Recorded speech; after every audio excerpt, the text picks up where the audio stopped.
Hello, welcome to Worthy and Unworthy News. On this YouTube channel, I talk about geopolitical events, and I try to discuss them in a way a little bit different from the perspective that's usually provided in the mainstream media. In this first video, I'm going to be talking about Donald Trump's trade policies. I plan for this to be part of a series where I'll talk about different aspects of Donald Trump's policies and discuss how they go against some of the core tenets of how American foreign policy has traditionally operated. I want to be very clear, though, and this applies to all the videos that I'm going to be making, is that this is in no way an endorsement of the traditional way American foreign policy works, and for this particular video, how American trade policy works. And in fact, I think American foreign policy has been a disaster for the world, and that does include trade. But there are very interesting ways where Donald Trump's policies go against some of these traditional ways of operating that I don't think in any way improve America's relationship to the world geopolitically or economically, but they present some interesting questions about how this will exactly be carried out and the implications of what will happen, again, if these policies actually do happen. Donald Trump has called tariffs his favorite word in the English language, so of course, when talking about Donald Trump's trade policies, it makes sense to discuss tariffs. Right away, indeed, in his State of the Union address, Donald Trump made it very clear that he plans to implement tariffs. Soon after he was inaugurated, his initial plan to implement tariffs was proposed, and this particularly dealt with 25% tariffs that would be implemented against Mexico and Canada, and 10% tariffs against China. Now, this is notable because these three countries represent the United States' biggest trade partners, obviously because the United States borders Mexico and Canada, and China, because of its massive production and manufacturing, makes up a significant share of imports into the United States. Now, the initial tariffs against Mexico and Canada were actually rescinded, or I probably should say delayed, because the plan currently is actually to have them eventually implemented. But the China tariffs were carried out, so there are currently, as I'm recording this in early March, 10% tariffs against China. And within the next 2 days, it is proposed for those tariffs to increase by 10%, so they'll go up to 20%. And I should say there also are still plans for the Mexico and Canada tariffs to be introduced.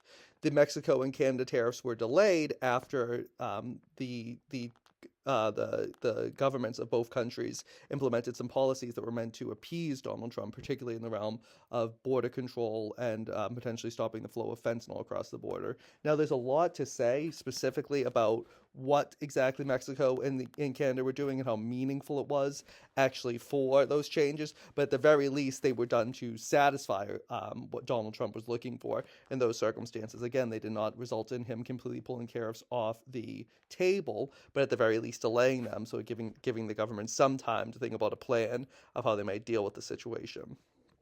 Discussing tariffs is nothing new for Donald Trump. Tariffs have been a frequent policy proposal of Trump even long before he ran for president the first time. He saw tariffs as being a method for renegotiating what he saw as the United States' unfair trade relationship with the rest of the world. So indeed, during his first term, he had a focus on implementing tariffs and also on trying to renegotiate trade agreements. This included, for example, pulling the United States out of the TPP, the Trans-Pacific Partnership, which was supposed to be more or less a free trade agreement amongst countries bordering the Pacific Ocean, both in North America and in East Asia.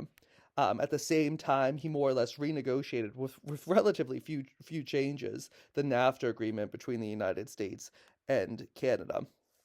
Now, while talking about these trade policies, I am no way advocating, especially for NAFTA or even for the TPP for that matter, because there's a lot of issues with their governance, and especially with respect to NAFTA, the impact that it had on manufacturing jobs in the United States, and with respect to TPP, especially the power that it gave to corporations. But it was a very radical change when Donald Trump pulled the United States out of the TPP. But for this part, I just want to focus a little bit on one particular aspect of his trade policy or his tariff policy, especially the China tariffs, which were implemented and stayed in place throughout most of his presidency. So in 2018, in early 2018, the U.S. imposed new tariffs on China, again with the goal of increasing the price of imports into the country, making buying Chinese products seem less tempting, and this is the theory at least behind it, incentivizing more production in the United States. This did have a negative impact on the United States as well, in particular because this is the inevitable thing that happens with tariffs, and indeed, this is what Canada said it was going to do in the face of tariffs that were being proposed against Canada, was to actually retaliate in some way. In particular, China retaliated by canceling orders from some of the main products that they buy from the United States. Now, of course, the United States has a huge trade deficit with the rest of the world, and I'll talk about that later on in this video. I mean that we buy much more from the rest of the world than we sell to the rest of the world. But there are certain industries where there are a lot of imports, and food being one of them. The United States produces more food than it actually consumes, which means we're a net exporter of food. China presently, this was not historically the case when it was an agriculturally based economy, but especially when it switched over to being a manufacturing based economy, it became a net importer of food, meaning that they weren't necessarily growing enough to support the population, so they needed food.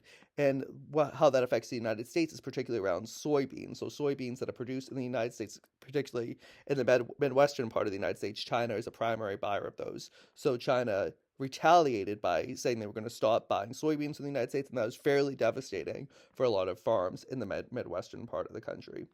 Um, in 2020, so fast forwarding 2 years, there was a renegotiated deal. And so part of that deal was for China to start buying more products from the United States, including soybeans. Now, as you can see the date when this was agreed to, January 2020. So this was shortly before the COVID-19 pandemic increased and we had the shutdown globally. So we never actually got to get a full sense of whether this agreement was actually going to be carried out. But that's basically the story of especially the tariffs against China during the first Trump administration. And I think you can make an argument that I'm not saying the tariffs were successful, but especially in this trade war, this retaliation and back and forth between China and the United States, that at the very least the United States did not lose in those circumstances. Because, again, the eventual agreement was for supposedly what Donald Trump was looking for, in this case, for China to start buying more from the United States. Okay, so that's ancient history, and I'm going to skip over Biden's policy with respect to China, which is something that I'll come back to in later videos. But again, just thinking specifically about tariffs here, what did these previous experiences have? What bearing do these previous experiences have specifically on the situation now? Well, as I say here, this time it is different. Why do I say that? Well, first off, I'll make one point. This is showing China's trade with the rest of the world over time from 2010 to 2023. This is not specifically to the United States, which I'll come back to in just a minute, but specifically to globally. And so as you can see, it's grown drastically, the value of trade. And so you might conclude from that, which would be a reasonable thing to conclude, well, therefore, China is more vulnerable to any shocks that might happen in trade that could have a potentially bigger impact on the Chinese economy. I will note the share of China's exports as a proportion of GDP do not seem to have increased proportionally, but that's another question. It is the case that yes, China is selling more things to the rest of the world, even though it is like the world's global exporter and has been for a number of years. It still is that number has still been increasing. But the United States makes up a smaller share of those exports. So without a doubt, the United States is still the largest destination for exports from China. Roughly about 15 to 16% of exports from China go to the United States. So it definitely is the case that if tariffs are implemented and if those tariffs have the impact, as they would be expected to have, of people buying fewer products from China, that's going to have less of a bearing on China's total exports than it did back in 2018 when those initial tariffs were introduced. So this is just a graph that shows the proportion or how exports from China are divided across the world. And you can see 2018 roughly represented right here, and you say, yes, the United States makes up a big proportion of that. But then by 2022, which is the latest year of data, the United States proportion of total trade, and again, this probably has a lot to do with Biden policies, which I'll come back to in another video, has not increased substantially. But look down here, exports to the rest of the world make up a much greater share. So again, that doesn't mean that it won't hurt the Chinese economy, but relatively speaking, it'll probably hurt the Chinese economy less than it did back in 2018. There's a whole other point that, again, I don't have time to get into in this video about domestic stimulus. Some economists have criticized the Chinese economy because one of the challenges that they have is that they have fairly low domestic demand. And one of the ways, the traditional way, especially the Keynesian way of dealing with that, is to use stimulus policies to try to get people to start spending money. The Chinese economy, Chinese political leaders have been fairly reluctant to do that type of policy, but they still have that in their back pocket if the tariffs have a substantial impact. But again, like I was saying, it seems to be the case. You could make an argument that any impact is going to be less than it was back in 2018. Okay, now here I want to zoom back a little bit and not talk just about tariffs against China, but also tariffs against the rest of the world, because there's reason to believe that these policies, or at least from what Trump has said rhetorically, are not just going to be applied to China, or not even just Canada and Mexico, but he also seems to be targeting other major countries for which the United States has a trade deficit. So that might include countries like South Korea, Japan, and even the European Union. So if this is a bigger strategy that Trump starts trying to apply, remember what theoretically the goal of it is for the United States to be sending less of its money abroad and producing more domestically. That again is theoretically the point of that. Sometimes, and I think it was the Treasury Secretary or was a representative from the Trump administration also talking about tariffs as being a way of increasing revenue. That's a whole other question, but at least the traditional perspective or the traditional motivation for tariffs has been a way of, again, sending less US dollars abroad and spending more money domestically. But I want to talk about how that particular aspect of the tariff policy contradicts with a central tenet of U.S. The way the U.S.'s economy functions geopolitically.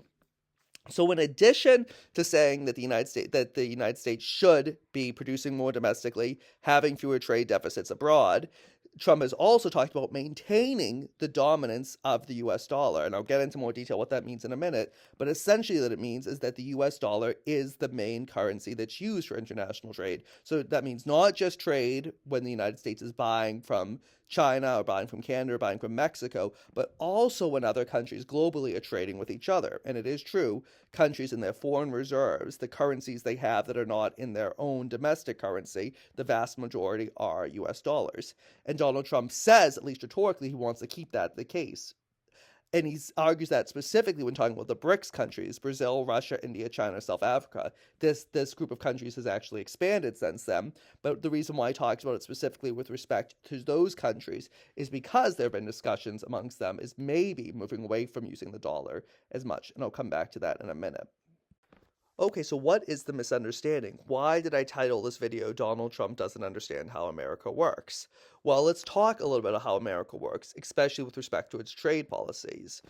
Well, the United States has dollars that are printed by the Federal Reserve. There's a lot we could talk about with that, especially with respect to Richard Nixon bringing the dollar off the gold standard, and that's actually an important part of this story. But that will have to be something we talk about in another video. Let's just accept for the minute that the United States has dollars.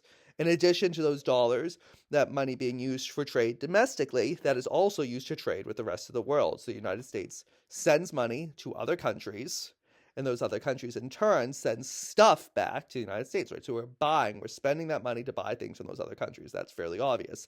And then when those other countries have those dollars, they can also, like I said, use it to trade with each other. So there's a lot of incentive for other countries to want to have dollars. But there's another part to this story as well. So again, other countries have those dollars and they want to have those dollars, but they want to have those dollars only as much as they need them. So in many cases that it's not always valuable for those countries to just keep them sitting in their reserves. So in many instances, the other countries will then send that money, those dollars, back to the United States, especially to United States banks in the form of loans, essentially buying treasury bills with those dollars. So there's a lot more to say about that story, especially with respect to the fact that the U.S. deficit, not all of it, but a big proportion of it, is financed or is owned, I should say, by other countries. But that's another aspect of the story that we'll come back to in another video. Here, I just want to focus on the impact that this has on the U.S. trade balance or the U.S. trade deficit. So this is just showing the U.S. trade deficit over time. And so when it's above zero, that means that we're selling more to the rest of the world than we're taking in. And when it's below zero, that means we're buying more from the rest of the world than we are selling. And this is being expressed as a percentage of GDP. But either way, the important thing to focus on is that zero level.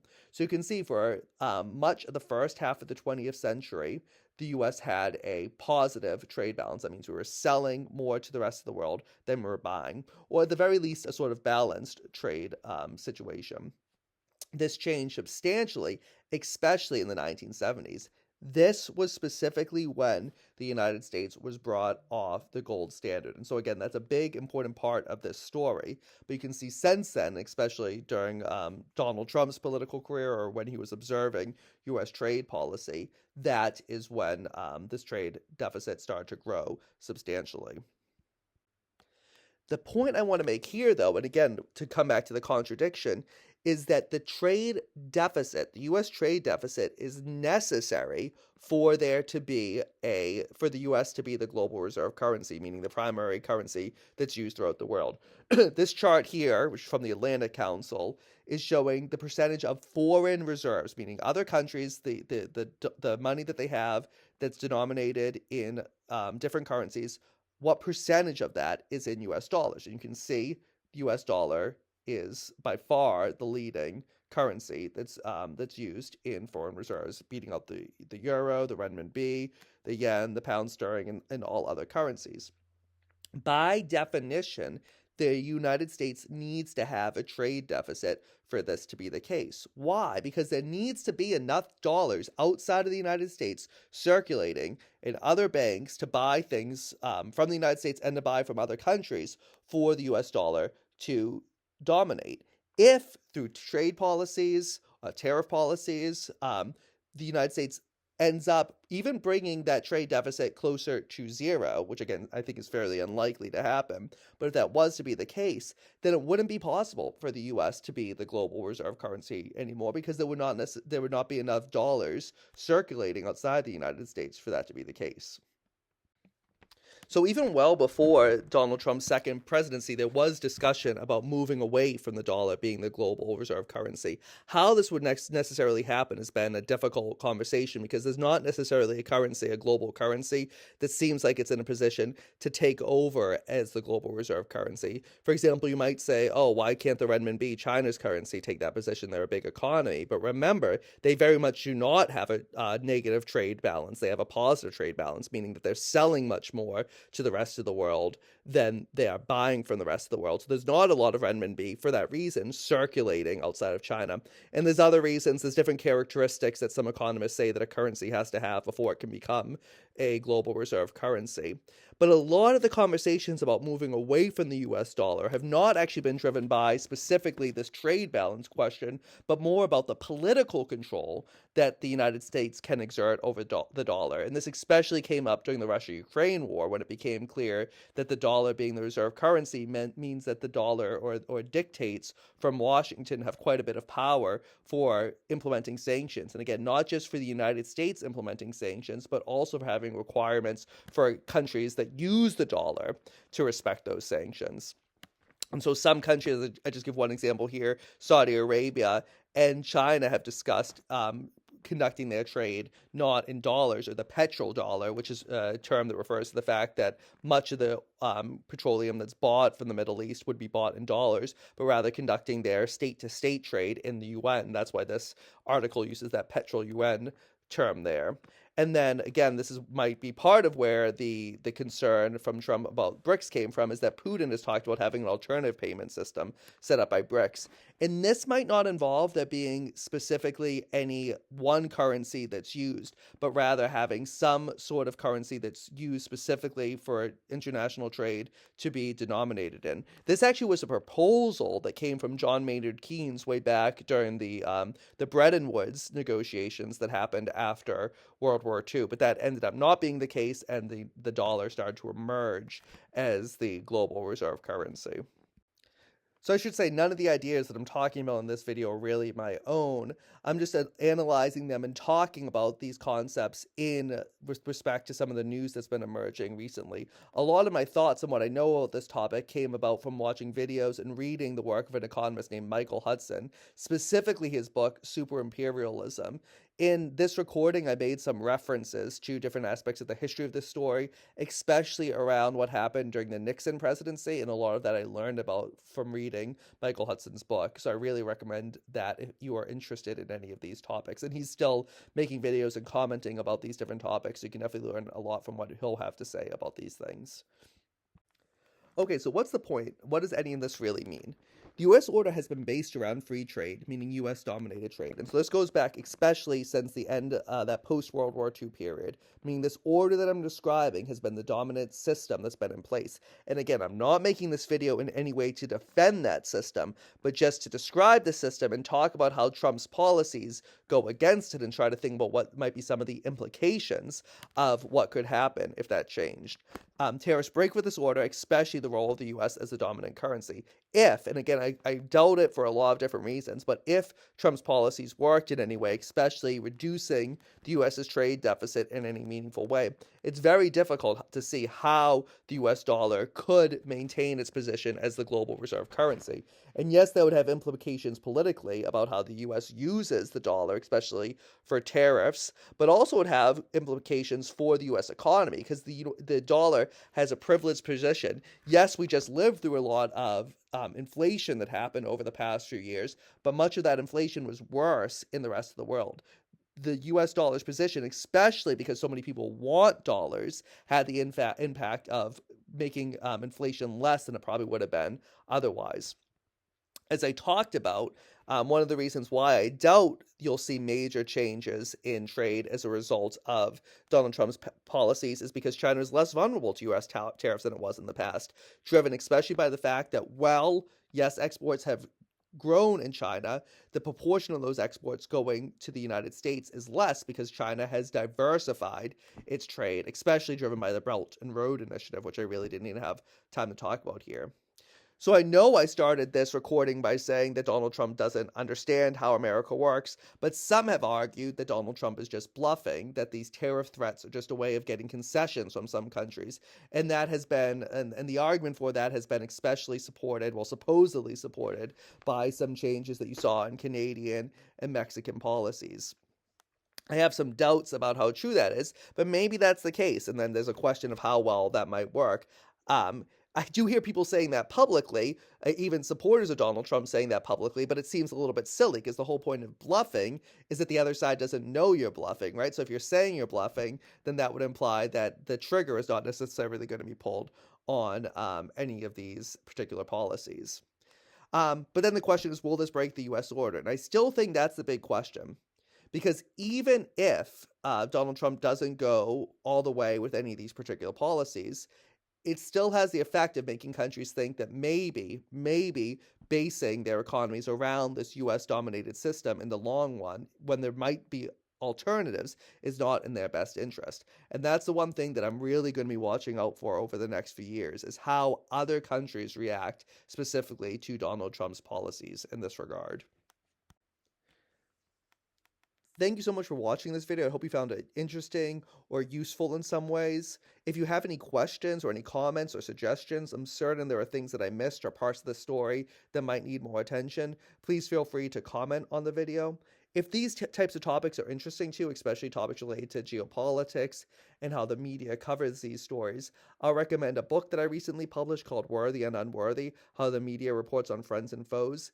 In this book, I really apply the perspective from Edward Herman and Noam Chomsky in their book, Manufacturing Consent, to looking how the media are really comparing how the media reports on stories from geopolitical enemies and from geopolitical foes. And what I find basically is that there's much more of a focus, especially on negative stories that are coming from geopolitical foes, even when similar events happen in countries that are more friendly to the United States. So if you're interested in looking into that book more, I provide a URL and also a QR code to go to the publisher's website to take a look at the book. Thank you so much, and like I said, if you have any questions, please feel free to post them in the comments. Thanks, everyone.